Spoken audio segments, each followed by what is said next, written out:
গঠবাজার কারণ গঠবাজার কিলো হইলে আমি হইয়া দাঁড়াম তাই আমারে খোয়াই না আমার এটা কথার কোনো দরকার আছিল না আমি জনগণের কাছে পৌঁছাইতাম তাই আমারে খোয়াই না আমি তাই আমি কইলাম গঠবাজার তান প্রমাণ করিয়া দিব আজ তার ছেলেবেলা যে আমাদের নেতা কর্মী যারা আসুন তারা এই ফেসবুকের মাধ্যমে বিভিন্ন কথাবার্তা হয় এইগুলো আপনারা নির্বাচনের পরে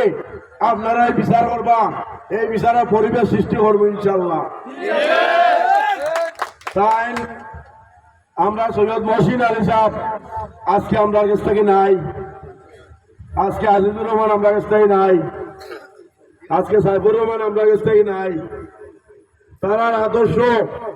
তারার একজনেও পাইছে না ইনশাল্লাহ ভাইকেও নয় আগে চরিত্র টিকা করতে হইব এই যে ফেসবুকে লেখালেখি করে হয়তো পারবনি আমার পক্ষর খেয়ে কোনো খারাপ